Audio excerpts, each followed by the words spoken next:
Привет! В этом видео мы с тобой попытаемся разобраться, зачем вообще нужна VHS-камера в 2023 году, кто на нее снимает и какая конкретно нужна тебе. Мы с тобой разберемся, что нужно для того, чтобы оцифровать материал, и я расскажу, как работать с исходниками. А еще мы немного поразмышляем о том, что же такого крутого в этих старых и ненадежных носителях. Погнали! Не кажется ли тебе, что современность немного абсурдна? Что я имею в виду? Что сейчас хорошее качество изображения доступно буквально всем, даже телефоны снимают 4К ProRes. Однако абсолютное большинство креаторов при творческой работе нарочно портят эту качественную картинку. Ну то есть, ты идешь в магазин, покупаешь дорогущую камеру, что-нибудь вроде Blackmagic 6K, для того, чтобы накатить на нее каких-то грязных футажей, пленочного эффектика или чего-нибудь такого. А еще ищешь специальные объективы, чтобы были крутые засветы или какие-то световые аберрации. А зачем? Зачем гиганты современности, вроде Тарантино или Нолана, до сих пор прибегают к пленочному формату? Ну, то есть они до сих пор снимают на пленку. А при этом те, у кого нет денег, стараются каким-то образом стилизовать изображение под эти зернистые штуки. Как будто бы в идеальной цифре не хватает характера. И люди, которые занимаются не просто репортажкой, а какой-то творческой работой, именно этот характер ищут в сложных носителях. Аналоговые носители в силу своего несовершенства заставляли тех людей, которые снимали в эпоху их расцвета, идти на какие-то компромиссы, а значит создавать что-то новое и крутое. Другой причиной, мне кажется, является всеобщая ностальгия. Все эти ролики из нулевых, снятые и смонтированные довольно примитивно, лично у меня вызывают куда больше эмоций, чем современное кино про суперсерьезных парней в трениках.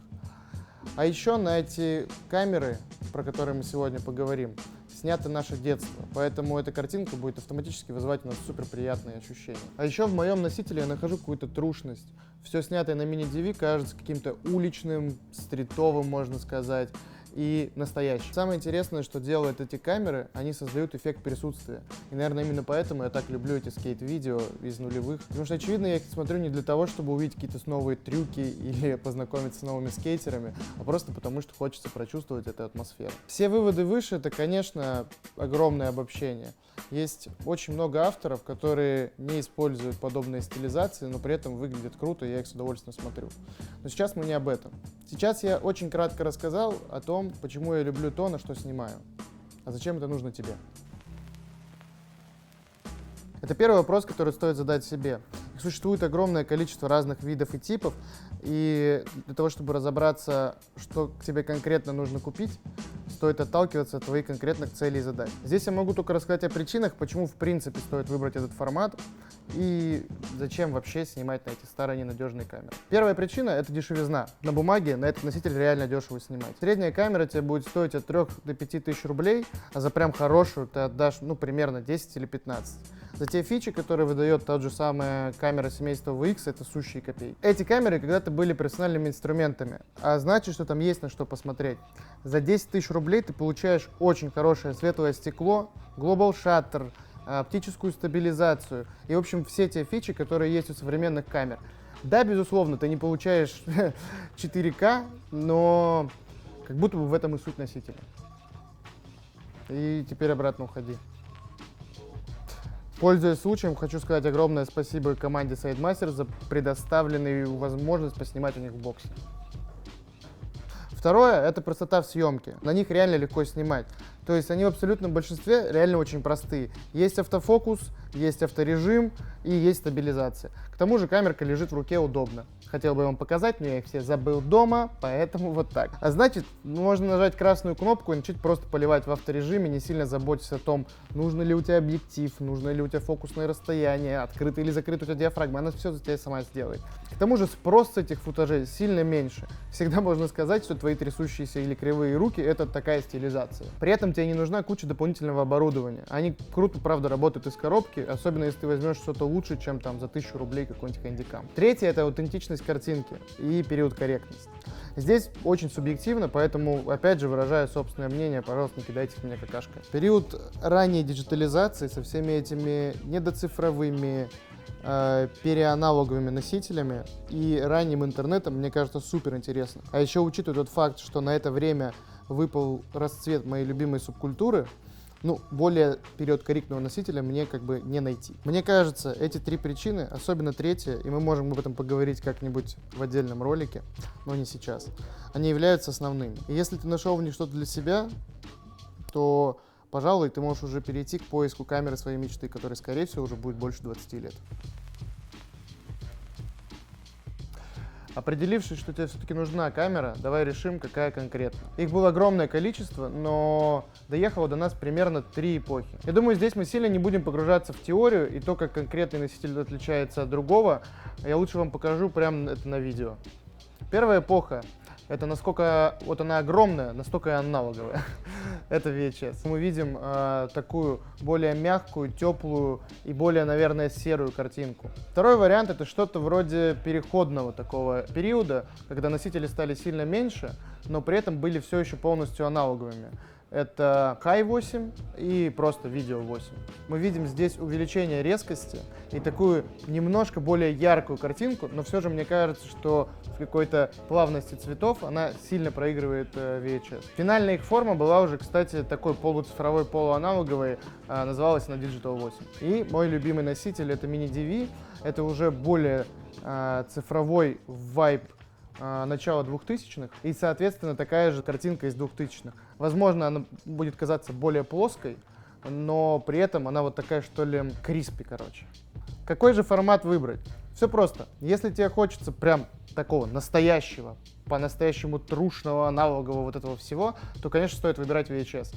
И ее картинка, ну, ни с чем не сравнима. Если хочется чего-то подешевле, попроще и прям такого совсем на коленке, то, наверное, это High 8, потому что они очень распространены у нас в стране и прям стоят примерно ничего. И если мы говорим про мини-ДВ, это уже, как я сказал, вайб нулевых и более профессиональные камеры. Безусловно, я обобщаю в этом видео. Охватить весь промежуток актуальности данного носителя не представляется возможным, потому что он актуален был 30 лет, и уже 30 лет с этого момента прошло. Поэтому, думаю, будет честно пробежаться, потому что лично я считаю хорошим то, что было лично в моем пользовании, или то, что мы можем легко прям найти на Авито. Формат VHS наименее сейчас прост в поиске, потому что ему больше всего лет. Если конкретную камеру выбирать, то я бы выбирал скорее по состоянию. А если конкретный пример, то Panasonic серии M, M3000 и M8000, которая была конкретно у меня. Да, она вот такого вот размера чемодан, но при этом она с неплохой оптикой, довольно приятной цветопередачей и довольно проста в обращении. По Video 8 и High 8 рекомендаций каких-то конкретных я, наверное, не очень хочу давать, потому что, во-первых, их огромное количество, я все их не попробовал, а во-вторых, они стоят примерно ничего. Ну вот реально, 500 рублей, 700 рублей, 1000 рублей. Вы можете покупать по камере каждый вторник и в итоге найти то, что вам нравится. Если прям вот углубляться, то то, что мне понравилось, это Handycam со стабилизацией. В сегменте Mini DV мы уже можем найти живую и при этом полупрофессиональную или профессиональную камеру за адекватные деньги. Как я уже говорил до этого, это примерно там от 8 до 15 тысяч рублей. Если получится найти живой VX, хватайте его. Эта камера вместе с фишаем даст тебе невероятное ощущение в руках и картинку прям как из Baker 3. Давай представим, что ты уже выбрал и нахватил себе камерку. В общем и целом больше тебе ничего не нужно, можешь идти и начинать снимать. Главное, чтобы было что снимать. Но я очень рекомендую немножко расширить пул имеющихся у тебя аксессуаров. Первое и самое очевидное — это кассеты. Да, в идеальном мире все кассеты перезаписываемые, и тебе нужна только одна. Но, к сожалению, этим носителям уже 20 лет, и поэтому я рекомендую себе в арсенале иметь хотя бы пару штук, а лучше 5. Лично у меня на съемках раз 5 бывало, что кассета отказывает. И если у тебя есть запасная, это, в принципе, можно с этим жить. А если нет, то все, ну катастрофа. Второе — это аккумуляторы. Тут та же самая история, что и с кассетами. Им просто очень много лет, поэтому я рекомендую не делать себе мозги. И просто, если формат ваших аккумуляторов был хоть сколько-то популярен, взять, найти новый китайский, заказать его и бед не знать.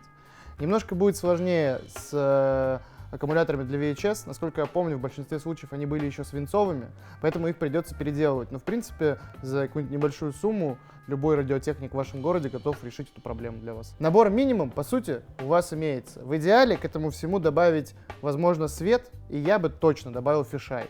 Но это уже опционально.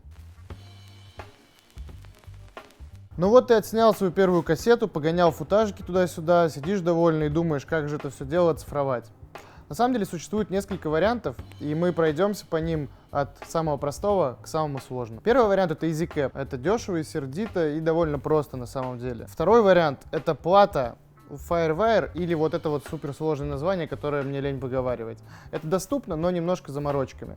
И третий, самый правильный, но и самый дорогодолларовый, это накамерный видеорекордер. Пока ничего не понятно, но попробую объяснить. В принципе, для любого перевода сигнала из аналогового в цифровой тебе нужен будет какой-нибудь костыль. Да, есть исключения. Некоторые поздние камеры можно подключить напрямую через USB к компьютеру, и, соответственно, у вас сразу появится оцифрованное изображение. Но в таком случае этот сегмент вам просто не нужен. Самый простой способ, как я уже говорил, это EasyCap. На самом деле на Авито их огромное количество, и стоят они от 500 до 800 рублей. Также докупаем туда тюльпаны за 200 рублей, втыкаем также в USB разъем и подключаем тюльпаны к камере. Вот и все. Включаем play, смотрим, что у нас получается, и сразу же оцифровываем изображение. Если хочется чуть больше запариться, но получить меньше артефактов, потому что, естественно, EasyCap дает довольно много артефактов, которые не присущи вообще-то аналоговым кассетам, то я рекомендую попробовать найти плату и шнур под FireWire. Это будет немножко сложнее, потому что этот разъем довольно мало просуществовал. Но если все получится, выведение будет более простым и с большим качеством. Для держателей карты Platinum существует и третий вариант. Это вышеупомянутые видеорекордеры, которые устанавливаются непосредственно на камеру. Такой видеорекордер можно либо купить, например, Sony продает для Sony. Они, по-моему, до сих пор не выпускаются, довольно редкая штука, но если вы найдете, будет вообще замечательно. Либо второй вариант — это просто смастерить его, и опять же существуют в интернете различного рода гайды, как это все сделать. Самая главная проблема в этом способе — это то, что он, мягко говоря, не дешевый. Зачастую ситуация такая, что все эти накамерные видеорекордеры в стоимости сильно превосходит стоимость камеры. Например, я нашел для своей камеры, он стоил в районе 25 тысяч рублей, и я подумал, что, пожалуй, меня устраивает качество видеозахвата с помощью EasyCap. Очень важный момент. Многие камеры выходят из строя в процессе проматывания и оцифровки, и проигрывания изображения. Без шуток, у них есть ресурс, и вы его таким образом тратите. Я очень рекомендую, если вы собираетесь надолго и всерьез оставаться с кассетами, заиметь себе специальную камеру для оцифровки. Я, например, сломал даже не один, а два VX, пока не купил себе камеру за 2000 рублей. Теперь тебе нужен какой-то софт для оцифровки. Здесь вариантов у меня вообще немного. AVS видеорекордер меня выручал примерно всегда, и я не нашел программы лучше, поэтому могу с удовольствием ее вам рекомендовать. У них бывают некоторые проблемы с запаздыванием звука, но это, к сожалению, никак не лечится. Скорее, это даже проблема EasyCap. Это если у тебя винда. Если Mac, все еще проще. Включаем QuickTime Player, нажимаем новое видео, и если у вас подключен уже EasyCap или что у вас там подключено, то вы можете прям сразу его записывать. Личное наблюдение такое, что почему-то при выведении через QuickTime Player картинка какая-то, более темная и плоская, что ли. Поэтому я лично вывожу на винде, а потом монтирую на маке. Вот такие дела. Отвечаю на очередной популярный вопрос, где же монтировать исходники или где монтирую я. Если коротко, то я монтирую DaVinci Resolve, и я монтирую там просто потому, что мне там нравится монтировать. Лично мое ощущение, что я вообще бы не пользовался никакой адобовской программой по возможности, потому что мне они кажутся тактильно непонятными. Но это супер субъективно и зависит от того, в какой среде изначально вы учились или продолжали, так сказать, работать. То есть, например, насколько я знаю, что Бомбей, что вот Сёма, который сидит за камерой, кстати, ему большое спасибо за съемку этого видео, вот, они все пользуются пакетом Adobe в работе с видео, то есть After Effects и Premiere. Но вот лично я так и не смог себя переучить, хотя обмениваться файлами между людьми гораздо проще, когда вы существуете в одной экосистеме. И это единственный важный пункт, на самом деле, при выборе программы. Так что можно, в принципе, монтировать хоть в Final Cut, хоть в Movavi, хоть где вы хотите. Это вообще, не важно. Для наших целей подходит практически любая программа, если вас устраивает пул инструментов, с которыми вы работаете, пожалуйста. Если вам интересно конкретно процесс работы с DaVinci, в гайде я сделал отдельное видео, посвященное этому. А здесь я решил не растягивать хронометраж, поэтому, если вам интересно, можете туда заглянуть, там все есть. Надеюсь, В этом гайде я смог хоть немножко рассказать о прекрасном и иногда ужасном мире съемок на кассетный камкодер. На самом деле, вне зависимости от того, как много нюансов я рассказал или как много нюансов упомянуто в гайде, все довольно просто и весело. Берешь камерку, снимаешь, получаешь удовольствие. Да, у тебя будут негативные какие-то истории, связанные со съемками. Да, вероятно, на все вопросы у меня не получится здесь ответить, поэтому так или иначе, если ты решишь туда погрузиться, ты себя рано или поздно найдешь на форуме, общаясь с сообщениями 15-летней давности. Если вы захотите в это погрузиться, то вы откроете для себя мир прикольной, криспи вот этой картинки, которая не добится ни одной постобработкой. Просто дело в том, что носитель со всеми своими недостатками диктует правила работы с ним. И меня эти правила больше, чем устраивают. Я искренне убежден, что именно благодаря этому носителю я нашел свой стиль съемки и подход к постановке кадра. И даже если придет время идти дальше, я считаю, что эти камеры с тем ворохом видео, которые были просмотрены, сняты и смонтированы на них, останутся со мной навсегда.